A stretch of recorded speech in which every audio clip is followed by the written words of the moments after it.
Hi everyone, and welcome to episode 5 of the Bird Photography Show with me, Glenn Bartley, and you all know Jan Wagoner. Hi guys, today we want to talk all about bird photography kits for different budgets.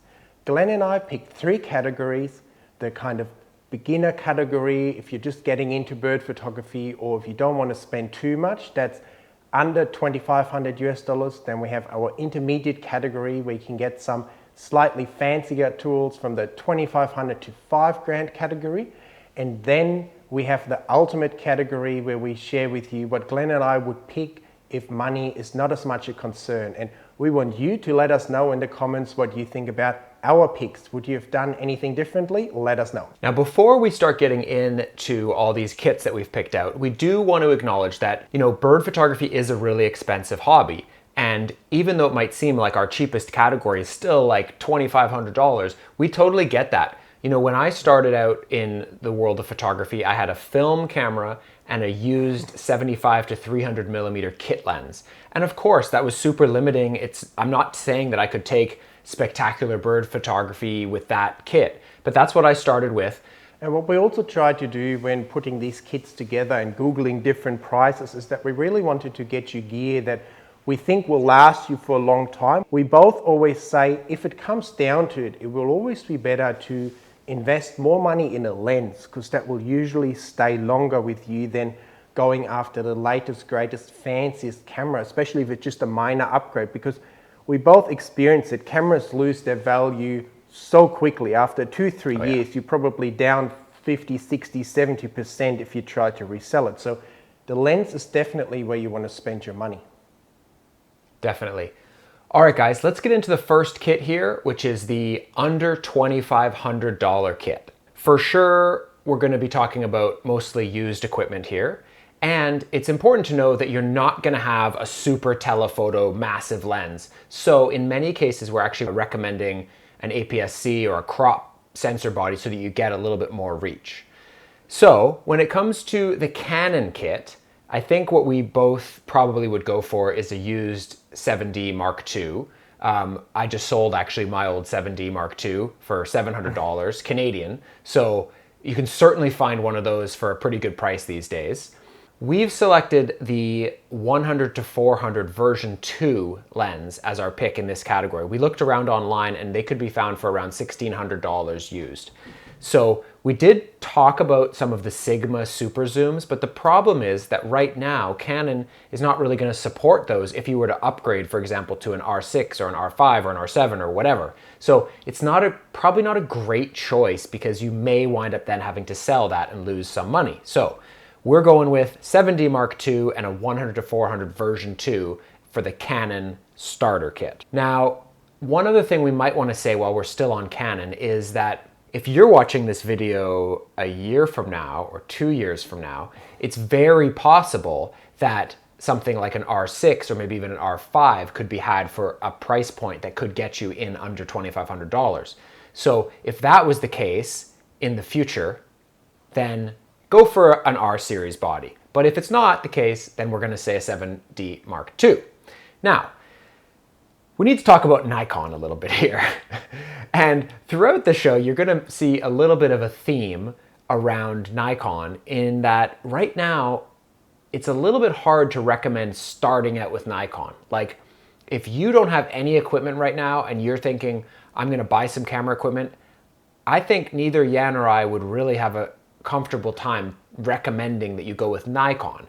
The problem is they have not caught up yet in the mirrorless camera bodies, and we don't want to tell you to buy some stuff that we kind of know you're just going to wind up having to sell. But with that said, if you have a reason to go with Nikon, what we would recommend in this price point is a D500, so that's like the Nikon equivalent of the 7D Mark II, and probably the Nikon 200 to 500. That lens can be had for $1,000 to $1,200 used, and D500 seem to be going for around $1,000. So that gets you in comfortably under that $2,500 price point. So I'm going to pass it over to Jan now, and he's going to tell you what you should get if you're a Sony shooter. Or if you're just interested in starting out with Sony. And this was an interesting one for both of us, because there's one Sony lens that has a fantastic price point, and I've recently used it, and it offers amazing image quality, probably the best sort of value for money lens for bird photography around, and that would be the Sony 200 to 600 millimeter lens that you seem to be able to get for just 15 to 1800, just under $2,000 somewhere. So in this case, we would actually recommend that you go for the lens, because as we said in the beginning, invest in your lens. So we would go for that lens, because even if Glenn and I would be starting out with Sony now, this would be one of the lenses that we would be buying, because it would be such a great, small, flexible lens for us. So we would recommend at this stage you get the 200 to 600, and then you get one of the cheaper used Sony APS-C cameras, maybe an A6400 if you can squeeze it in your budget, and get started with that. And then later down the track you might save up some more money for like an A7 III, or if an A7 IV comes out, you can upgrade the camera. But we'd really recommend that you invest in that lens, because I think it's going to give you the best value for money in that category for sure. And then what we didn't really account for, what's important as well, is that if you have a little bit of a bigger lens, or you want to do some longer exposures, or you're just in a hide for a while, you might want to get like a little tripod for your camera. Not necessarily this one, because that was pretty expensive, but just a little small tripod like that, that can be coming in quite handy. And then there's just a couple other things you will have to consider. Definitely you'll need some spare batteries and some spare memory cards, but other than that, you're probably set with a nice lens, a nice camera, and just a couple of these little accessories. Yeah. So to summarize the $2,500 kit, Canon perhaps is the best sort of bargain maybe to start out with, but Sony actually has an amazing lens that you're probably going to keep all the way through your journey. If you were starting from scratch, it would, for me, definitely be between Sony and Canon. And it's really hard. It's a very difficult choice. There's really no clear winner right now. I would say Sony's going to be a little bit more expensive, especially in the bodies. And Canon has really made this resurgence and has some probably exciting new bodies coming out. So it's a real toss-up as to which you'd go for Canon or Sony, I would say. No, I totally agree. And there's actually one more lens category that we haven't mentioned that will fall into this, and that goes in line with what you said about the R5 and the R6 becoming a bit more cheaper, or maybe an R7 in the future, and that's the Canon 600 and 800 f11 lenses that are very cheap, under $1,000, but we couldn't really squeeze them into this category because they only really work well on an R5 or an R6, and that gets you way over $3,000. But I think in the future, once you get an R6 for like under $2,000, getting like an 800 f11 lens will actually be quite a nice choice and will fit nicely in this bargain category where you get a good lens with good reach at a really good price. Totally. All right, guys, let's move on now to our next category, which is up to $5,000. This is actually quite an interesting category now, because especially for Canon, we can also now look at some of the newer mirrorless cameras like the R6. And the technological advances from like a 7D to an R6 are so big that we would actually say it can be worthwhile upgrading, because you get so much higher frames per second. You get that fantastic new autofocus that just tracks the birds by itself. So these are certainly considerations in this category. And so the camera we would pick here for Canon would most likely be an R6 because of the price point. And then if you already have 100 to 400, you could go with that. The other lens we would recommend would be the 100 to 500 millimeter lens. And if you live in the States, this will still fit your budget. If you live in other countries, this might be out of this budget. But even if this is slightly over budget, if you get an R6 and a 100 to 500 millimeter lens, I think you're having a fantastic kit. And the other interesting combo you could go for as well would be like an R5 and like an f11 800 millimeter lens if you want a lot of megapixels and a small walk around lens to capture those smaller birds at a greater distance, or where it's also really good is for like shorebirds or ducks in nice weather. Yeah, either of those kits are going to be really fun and enjoyable to use, the mirrorless, the tracking system. So that's going to be a great kit at that price point. Now, back to Nikon. Once again, I don't know what to tell you guys. If you're going to be starting out, you probably don't want to start with Nikon still, but let's put them in here anyways, because they're probably going to come back with something really amazing. But at this point, in this price point, we'd be recommending probably a D850, which is perhaps the best DSLR ever made. And it still is an amazing camera that's capable of taking phenomenal images. Unfortunately, we don't really have a great mirrorless Nikon camera to recommend to you. At this price point, you'd probably be getting into like a Z6 Mark II, but really it doesn't have the advanced tracking or the functionality that we're looking for. So again, it's hard for me to recommend to you that camera. I would go with a used D850, and where Nikon shines in this area is you might be able to pick up the 500mm PF f5.6 lens, which is an incredible lens, so small and light, and just a beautiful, beautiful lens to use. So D850 used, if you can find a used 500 PF, that's what I would go for if I was shooting Nikon. Now for Sony, again, very interesting, because at this price point, we would still be recommending the same lens, that 200 to 600mm lens. So if you're a Sony shooter and you want to spend a little bit more money, really, we'd still say go for the 200 to 600, maybe get a 1.4 converter to try on that, even though I usually don't recommend teleconverters on zoom lenses. Jan has used this combo and said that it worked really well, so I trust his opinion on that. And we'd be trying to upgrade our body mostly in the Sony realm. So we'd be going from maybe like an A9 if you wanted to go for a lower megapixel body, or maybe an A7R4. If you could get one of those bodies used and keep that same lens and maybe add a 1.4 converter, you should be in around that $5,000 price point, and that's going to be a fantastic kit in the world of Sony.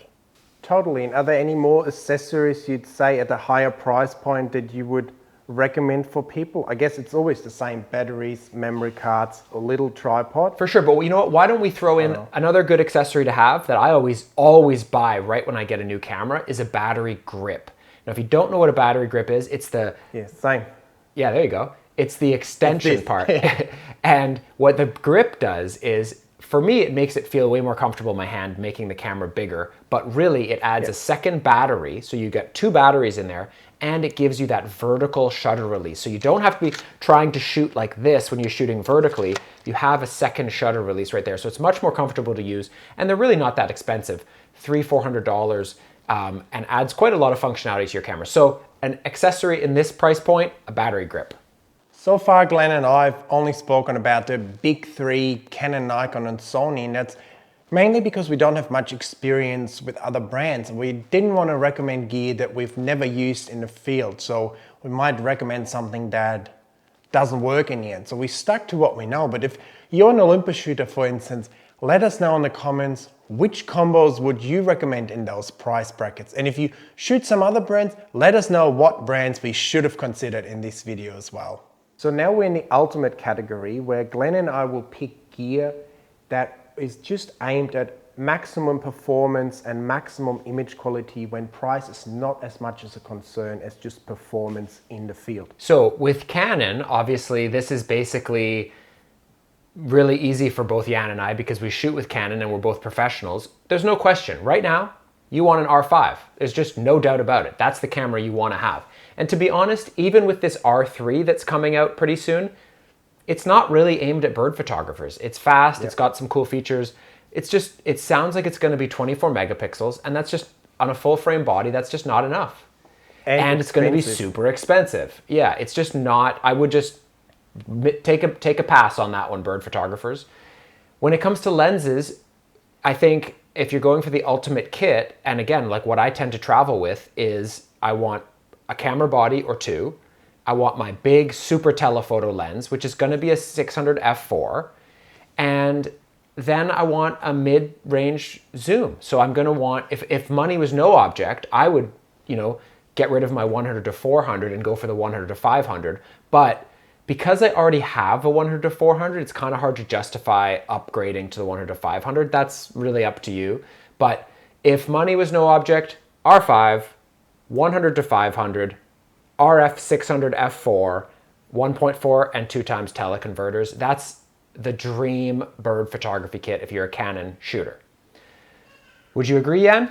I agree, and hopefully at some point I can call that my own. I definitely love having the 100 to 500. You're most of the way there.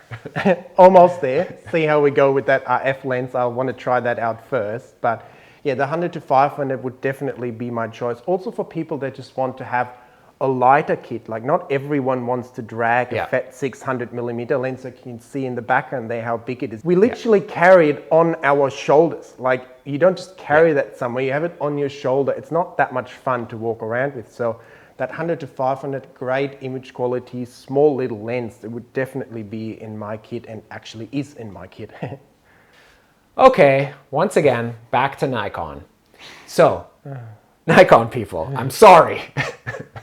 Basically, again, you're probably going to have to stick with that D850 right now, current offerings, because there isn't a great mirrorless Nikon body right now. The Z9 is probably going to be very good. I don't know. It's not out yet. It's probably going to be quite good. It's probably going to be similar to an R5, and it's probably going to be quite expensive. But hopefully, I hope for all of you people who have Nikon equipment and have invested in the lenses over the years, I do hope it's a great camera. But it's kind of hard to speculate because it doesn't exist yet. So realistically, if you're going Nikon, I would probably just be patient and wait with a D850 and invest in the glass, or you already have the glass. And again, it's going to be a 600 f4, and then you might have, because they have a 200 to 500 lens, but it's not really an incredible quality one. So you might make your shorter lens, even that 300 millimeter PF lens, which is tiny. It looks like a little zoom lens. So you might have that and a 1.4 as your kind of mid-range option potentially. Or even the 500 maybe, the 5.6, yeah, totally. 500. Totally. You'd have a second shorter lens, and that's probably what you'd be going with. And again, I don't want to sound like I'm totally biased against Nikon. That is not what this is about at all. Nikon has been leading the race for many years now. They've had amazing cameras, but they have not caught up in the world of mirrorless cameras yet. And I sincerely hope that they do in the very near future, so that you Nikon shooters will have that capability, and also so that there still continues to be like a 3-horse race, and it's not just Canon and Sony. That's very important for them to all be pushing each other to A, give us more exciting features, and B, keep the prices down, because if it's 1 or 2 people, the prices are just going to keep escalating, I think. So anyways, that's what I would recommend for the Sky's the Limit Canon and Nikon kits. Now back to you, Jan, to tell us all about Sony. And as you might expect by now, we still stick with our choice of the 200 to 600 millimeter lens here for Sony. But we definitely want to significantly upgrade our camera here and spend the big bucks on an A1, which is $6,500 at the moment. I don't really think you would find a used one, or if there's a used one, it would still be over $6,000. But I've used the camera, it's really, really good. Eye tracking, 30 frames per second, no blackout, no rolling shutter. So a fantastic camera. So we'd pick that. We'd pick the 200 to 600.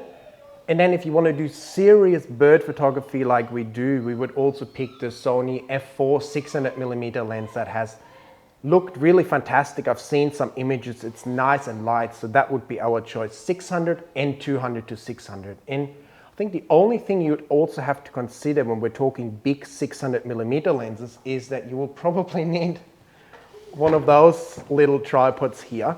Maybe not as big as this one, but you will have to have something like a nice gimbal head and sturdy legs, because no one just can handhold an heavy lens all day. Even Glenn can't do that, I think.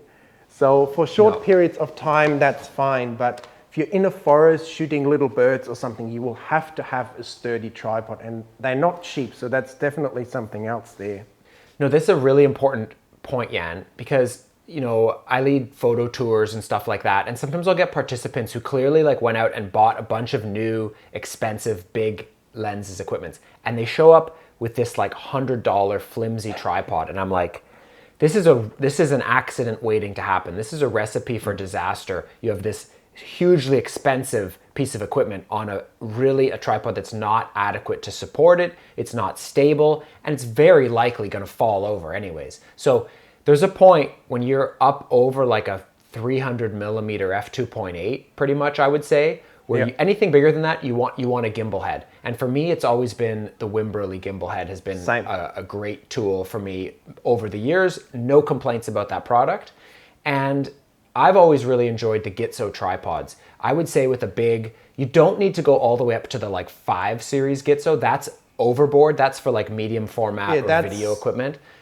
That's this one. And if I had to do it all over again, I would go one size down in this one, because I thought I have a big 600mm lens, I need a really heavy tripod, but it's actually too heavy. I think with the stabilization in the cameras as well, you can have a lighter tripod and it actually makes your life easier, because this tripod by itself is almost 2 kilos and then it's too much extra weight. So I totally agree. Get one version down. What is that? The 3 series or something? The 3 series, yeah. The best compromise out of these. And be prepared, because the tripod, a carbon fiber tripod of that caliber, is going to be $1,000 basically. Yep. But that's the bad news. The good news is you're only ever going to need to buy one, probably for your whole photography life. As long as you treat it properly, there's zero reason why it should ever wear out. I've had the same carbon fiber tripod for 15 years, and I'm a professional photographer taking it all over the world, spending tons of time within the field. So it's expensive, but it's necessary, and you only ever have to buy it once. And if you want to kill it quickly, take it into salt water, because that's pretty much the only way to kill it, because it erodes the top and it just falls apart. How do you know that, Jan? How did you know that? It has happened to me in Florida, actually. I was on the beach, put the tripod down, and suddenly one of the legs went like up like that. I'm like, it doesn't really go like that, does it? So the top just broke, it just eroded away. So that's the only thing with these carbon fiber tripods. They hate salt water, so you have to stay away from that. But otherwise, definitely go for one of them. And I've gone for one again. I'll just have to be a bit more careful. Or just rinse it with fresh water after you used it in the salt water straight away. Don't be lazy like I am, just put it back in the garage, and then a week later you see all this salt coming out and you're like... You've done it again, Jan. Done it again, great. So Glenn, now we've talked about all this fantastic gear. Viewers starting out now, what would you get? What would you go after? I would definitely go with Nikon. Makes sense. No. No, I mean, it's right now, it's for sure you're going to pick between Canon and Sony.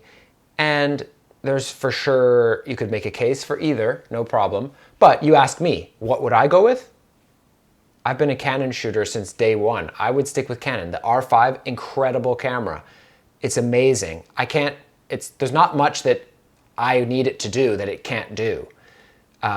And the Canon lenses have been fantastic. The 100 to 500 is an incredible lens. I actually haven't used it yet, I shouldn't say, but it looks like an incredible lens. So for me, I would stick with Canon. I would have currently an R5, and of course I love my 600 f4, and I would have a 100 to 500. If I was starting out and I wasn't going to be getting a super telephoto, then I would try to get into the mirrorless game if I could with an R6 or an R5, and I would get the best Canon zoom I could afford. So if I could get that 100 to 400 in there in my price point, I'd go for that.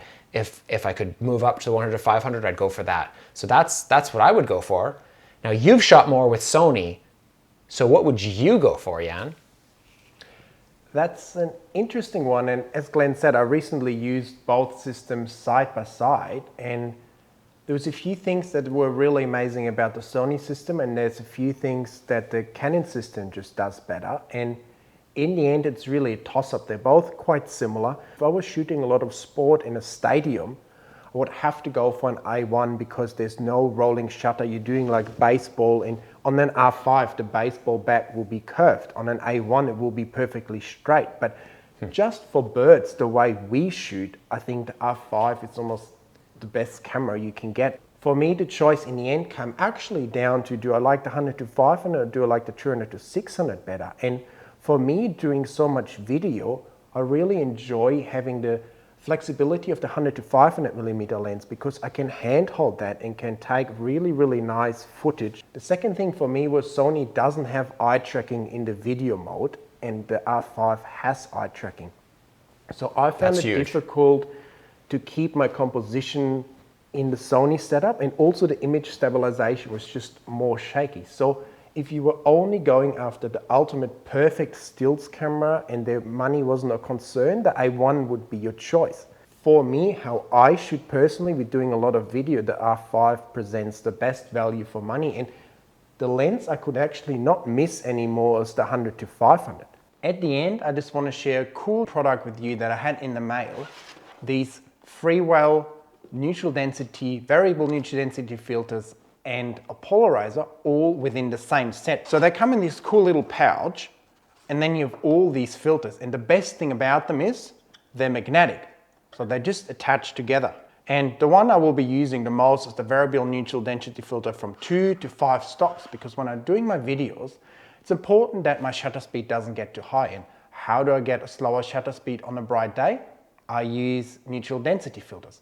In the past, I've always been using screw-on filters, but then when I want to switch between photo and video, for instance, it's always a bit of a hassle trying to unscrew these filters. So these being magnetic is something that I thought would be really awesome.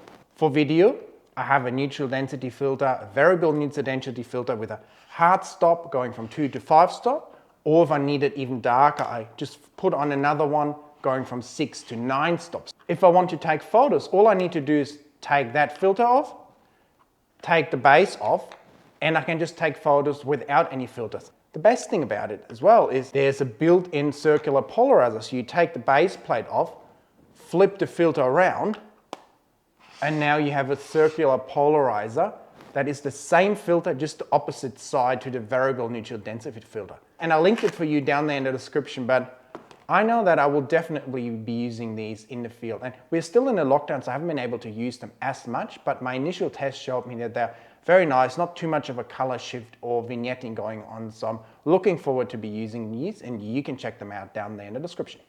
Now, last episode, guys, we had a little giveaway for this beautiful book, The Birds of Instagram, and we used a random comment selector program, and we've selected 2 winners. So the North American winner is Jean-Louis Roussel from Quebec. Congratulations, you win the book. We'll message you and we'll try to get your address so we can send this to you. And the Australian winner is Gary Jeffers from Queensland. So congratulations, guys. Check out down in the comments so we can get you your address, and we'll get this book off to you. Now, if you guys have been enjoying the bird photography show so far, it's 5 episodes in, we of course really appreciate you watching. But if you do want to show your support, one way you can do that is this cool little program called Ko-fi. Just go down there in the link and you can buy us a coffee if you'd like. And if you don't, no worries.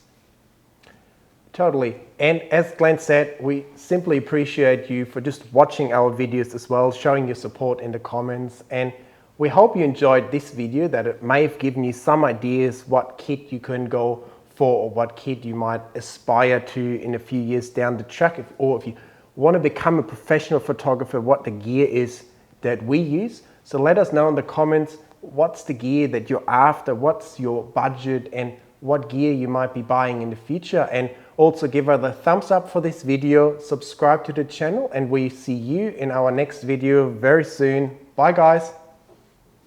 See you soon.